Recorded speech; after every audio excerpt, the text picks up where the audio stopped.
Imagine a new kind of investing, a potentially life-changing way to invest that honors biblical principles, the kind of principles that you and I grew up with. Since 1994, Timothy Plan has made biblically responsible investing possible, offering mutual funds and ETFs that are filtered for biblical principles. Don't compromise your values. Invest with Timothy Plan. Ask your financial advisor or call Timothy Plan at 1-800-TIM-PLAN. Again, that's 1-800-846-7526 and discover what it means to be a biblically responsible investor. Investing involves risk, including possible loss of principal. Before investing, carefully consider a fund's investment objective, risks, charges, and expenses contained in the prospectus available at timothyplan.com. Read carefully before investing. Mutual funds distributed by Timothy Partners Ltd. and ETFs distributed by Foreside Fund Services LLC. As a paid testimonial, there is no guarantee of future performance and each experience will differ. Hey there, welcome again to another edition of the MemoPod, coming to you live here from the, recorded live, I don't know what to say there. Like it's typically coming to you live from the heck hole, trademark, but it's not really live. Like it's live to me now, but it's not live. You get what I'm saying. Anyway, so I'm here, I'm in the heck hole, and listen, this is what you don't know, but I'm going to clue you in on this. This is actually the second time that I've shot this. All of the podcasts that I have done, and MemoPods, but I've only done like 5 of those. This is the 6th one, so it's not like there's a long history there. But of all the podcasts that I've ever done, I have never done what I'm doing right now, which is reshooting it, re-recording it. I've always hit the podcast and done it and been fine with it. Obviously, you go in and you edit a couple things, like if you sneeze or something, you edit that out. But as far as reshooting the whole thing, this is the first time I've done that. And it's not because, I got to grab my papers, it's not because I thought it wasn't like vanity, but it was because the product wasn't good. Like I even got to the editing stage. I knew it wasn't great, but then I put it into the editor and I started clipping, so we could put the latter parts that are for the paid subscribers, put that on the other side of the break and all of that.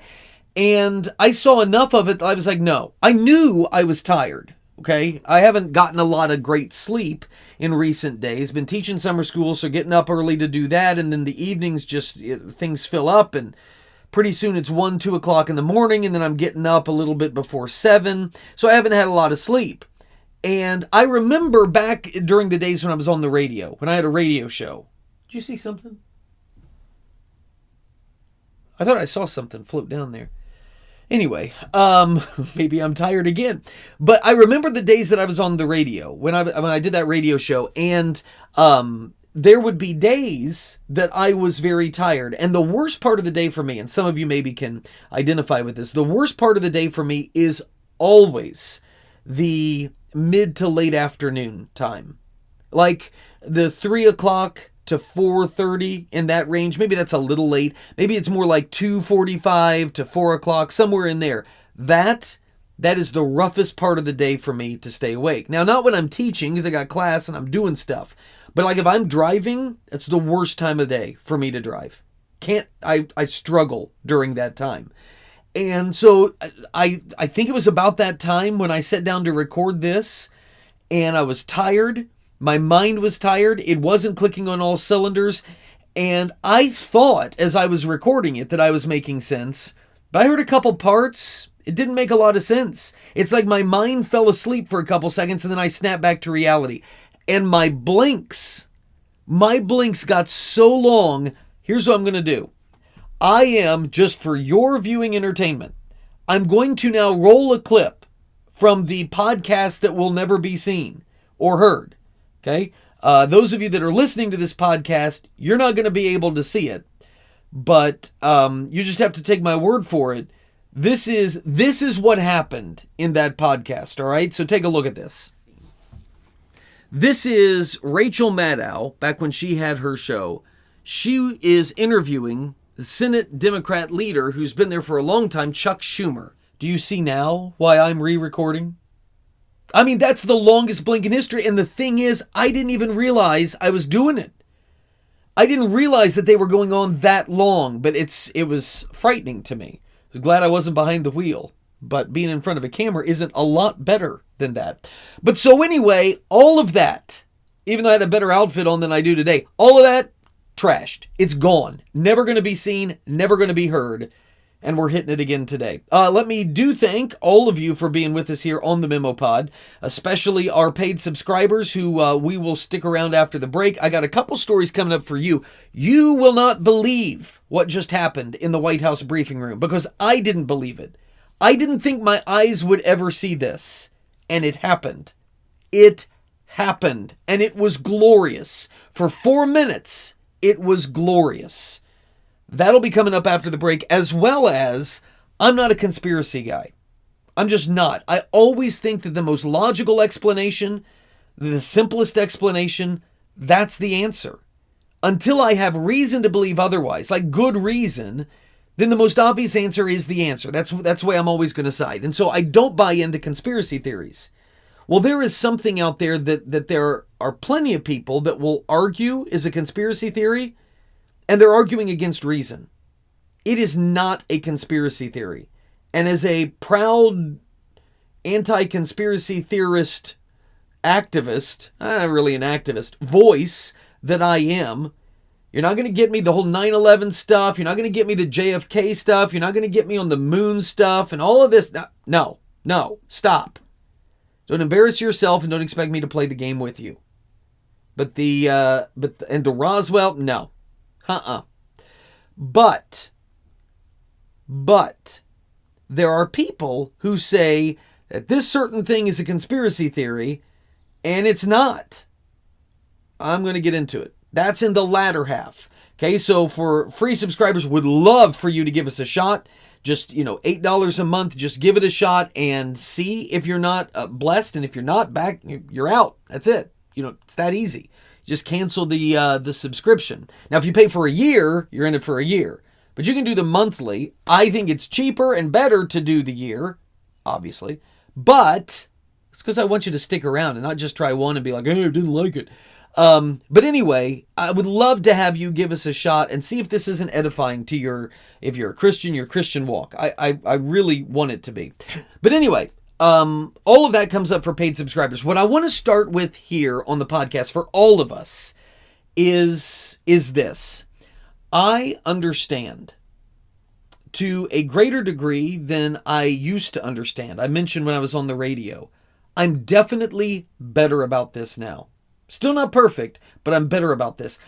I don't expect everybody to behave like Christians.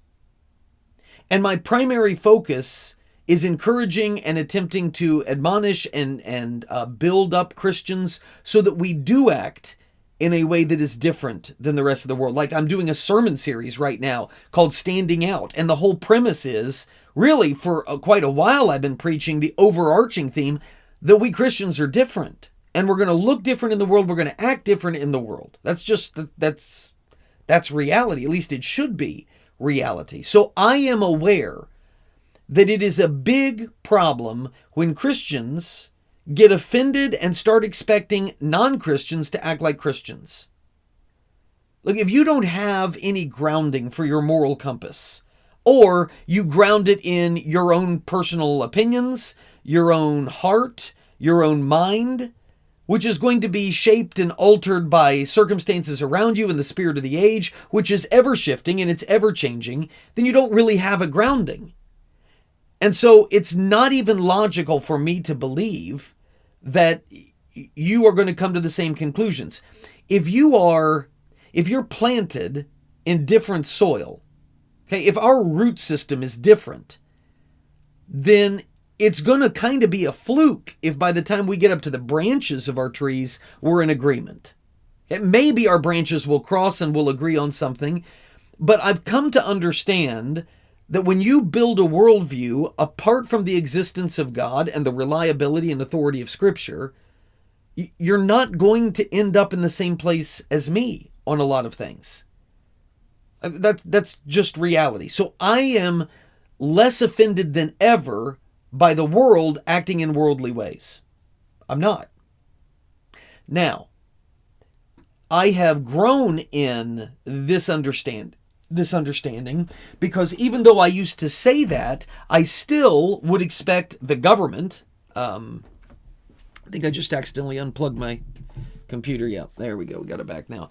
I would expect the government to act as a check on the immorality of people, and they should behave in a Christian way, and using the government to impose a form of Christian morality on people. And certainly, every law is going to impose somebody's view of morality.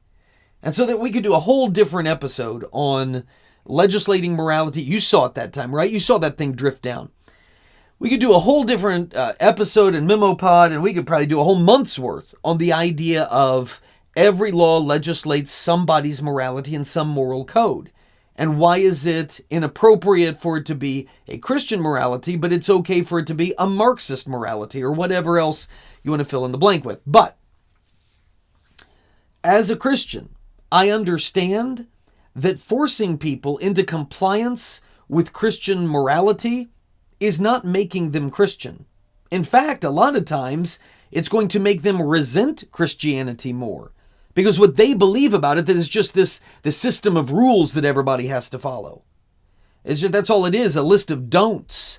Which, of course, is not at all what Christianity is. I get why the world thinks that. But this will reinforce that. And I don't know how shrewd and wise it is for Christians to consistently turn to government to try to bring about godly behavior. That's not really what the government is for. Now, you want to talk about restraining evil? Yeah. I think that's an appropriate role of government. Okay? And specifically, evil that harms other people. And that's where I come down on this whole issue of what has taken place at these pride parades. And I will say to you that this is nothing new. I know that right now, some people are being exposed, and pardon the pun, to it for the first time, but this stuff has been going on at pride parades for a very, very long time. But it's just now gaining attention, and it's gaining attention because of the aggressive push of the LGBT etc movement that is attempting school curriculum to impose in classrooms and things of that nature, the lowering of the age of consent, just a number of things that are going on that are attracting people's attentions. And so now you have all of this attention being paid to these events at pride parades. And as you may have seen, I will not play the video for you, but video emerged of what was going on at the Seattle Pride Parade, which was the same thing that happened at the Toronto Pride Parade. And you can go down the list. But specifically, the video surfaced from Seattle, where you had grown men who were covering parts of their body with bondage gear, but their genitals were swinging freely. And they were riding bikes, and they were marching, and standing in front of kids, and exposing themselves to children. And you can see some of the children's faces. It's bad. It's disgusting. And that's where I'm coming from when I would say, Christian or not, your view of gay rights or whatever that might be, your view of transgenderism, all of that notwithstanding, are we not at a place where we can all agree that public indecency is not okay, and particularly public indecency in front of children is not okay? Brian Krasenstein is a left-wing activist who is on Twitter, and he was trying to defend all of this. I don't ever want to be in a position where I'm so allied to my tribe, where I'm so concerned about the politics that I've lost sight of basic human decency, and I'm not comfortable just saying being naked in front and exposing your genitals in front of kids is not okay. Now, I get that the left, maybe in some ways, the progressive movement has hamstrung itself because you have Leah Thomas, who is the male swimmer that is in the girls' swim locker room, exposing his genitals and you have, transgenders, men who are going into female dressing rooms and exposing themselves. And the left is arguing that trans women are women. Well, trans women, that's a man who is putting on the look of a woman and then exposing their male parts to women, which is a violation in every sense of the word of the basic dignity and privacy rights of women. But that's now in vogue in several portions, the majority of the progressive left. So I get why it's difficult, maybe, for a leftist, given that position, to turn around and say, well, yeah, this is beyond the pale. You can't have kids being exposed to genitals. Because then a conservative, a Christian, somebody operating with common sense is going to turn around and say, okay, you realize that. Then it's not okay in the locker room either, just because this guy believes himself to be a woman. It's still male genitalia being shoved in the face of little girls, and it's not okay. So I get why the left is maybe feeling hamstrung by this. They did that to themselves. But here's what Krasenstein wrote in a defense of men exposing themselves to kids. Number one, seeing a man naked on a bike isn't going to have much of an impact on any kid.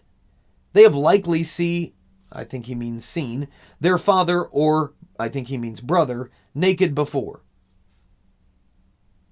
Okay, first of all, I think for some kids, seeing their father naked is a scarring event. Maybe the innocence of youth, it's more curiosity than anything. But are we now to the point where a father who's getting out of the shower and seen by a child, we're putting that in the same category as grown men who are strangers thrusting and swinging their genitalia in the face of your child? It's the same thing, morally, ethically speaking. Why do you even go down this path? Why can't we all agree? Leave the kids alone. I don't understand that. And then Brian made the argument, I'll just sum it up, the argument that, well, by reposting it, you are actually making it worse. You're letting a lot more people see it than would have ever seen it before. This is always an interesting argument to me. And I've heard other people say this too. Well, it's better to just let the cattle cars roll into Auschwitz and not show people the emaciated Jews that are pouring out of those cattle cars. We don't want to know all about that. I agree that there are times where you are giving more air and more, it's the old adage that says any attention is good attention, if you've got a movement going. I don't think that's the case here. And I don't think that's the case here because this behavior, thankfully, to this point, is not normalized in our culture. And so by exposing people to it and letting them know, you have been told that pride parades are family-friendly events. This is what happens at pride parades. These are the same people that are wanting to control the sex education curriculum in your schools. This is not mainstream. This is not decent. This is not dignified. And so I think there's value in people being aware of that. Now, do I want kids getting on and checking out those videos? No. I think that anytime you do that, it should be prefaced with a warning. And I think that parents should obviously exercise caution in all of that. But informing people of what's happening at these events and that these are the people who are demanding that school boards obey their every whim when it comes to sex ed curriculum, I think that that's vitally important. And keeping it hidden, I think, is part of the game plan for those who have a corrupting influence on young people. I again go back to this core concept that I think all of us, Christian or not, should be able to agree on. Leave the kids alone. Leave them alone. Now, do I understand that the original queer theorists were outwardly promoting pederasty and pedophilia? Of course I do. I've done enough looking into it. Some of you maybe saw the viral clip of the professor who was just reading from the works of some of the original queer theorists. And that was all in there. And there's a multitude of evidence in that regard. So I understand the ties that are there.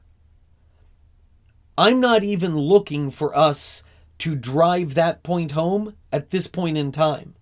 What I'm hoping we can do is all agree that children should not be involved in this. And there's a problem when the state of Florida and other locations as well have passed laws that say it is illegal to expose your genitals and to perform in drag outfits in front of kids. And those pride parades in those areas just shut down. They call off the event. There's something not quite right there. Why do you shut down when you're told, do what you want to do, dance around as you want to dance around, but don't do it in front of kids? And hearing that rule, the event organizers say, well, then it's no fun. If we can't do these kinds of lewd acts in front of kids, then we might as well not even have a parade. Isn't that kind of revealing something? And shouldn't people of goodwill be able to agree this doesn't belong in front of children? I'm interested in your thoughts on that. I mean, I don't like the fact that we're at the point now where, okay, maybe gay men are regularly exposing themselves to children in public, but it's really fine. If you think about it, it's really fine. I mean, because dads accidentally expose their kids sometimes. So I don't think we're in a good spot if that's where we are. But I also don't think that's where we are. I think that there are enough people, even those who are advocates and quote-unquote allies for the LGBT movement, maybe not the LGBT ETC movement, but the LGB movement. I think there's enough people who are allies to that who understand this isn't appropriate for kids.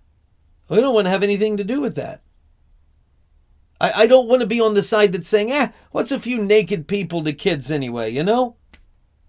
Dabbling a little bit in pedophilia, why is it such a big deal? I think there's a lot of people that don't really want to be on that side of the equation. And I think that exposing evil is never a bad thing. And that's why I'm good with talking about this kind of stuff, because otherwise we fall victim to, well, there's worse things out there, so we shouldn't obsess over this. Well, I think when it comes to our kids, it's worth it. You let me know your thoughts. peterheck.com. That's peter@peterheck.com. Or of course you can comment right below here in the email, the newsletter thing that brought you this MemoPod. Would love to hear from you there. Okay. Also, would truly love it if those of you who are free subscribers, give it a shot. Give it a shot. It's cheap.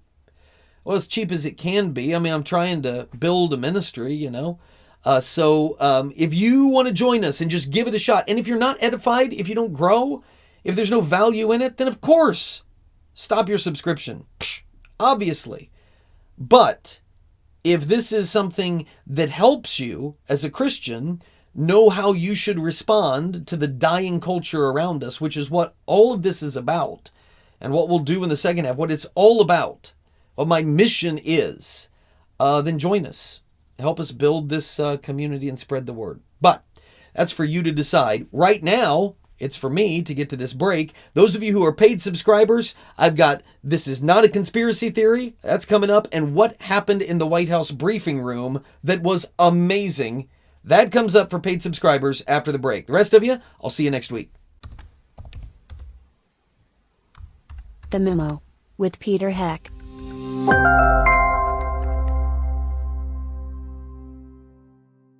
Please patronize and thank all the sponsors of the Heck podcast, including McGonigal's Buick GMC, Terrell's Auto Service, Norris Insurance, Stevens Machine, Creative Financial Center, Indiana Right to Life, Tri-Green Tractor, the Indiana Family Institute, Hartman Family Farms, Liberty Financial Group, the Wyman Group, and J. Watson Creations.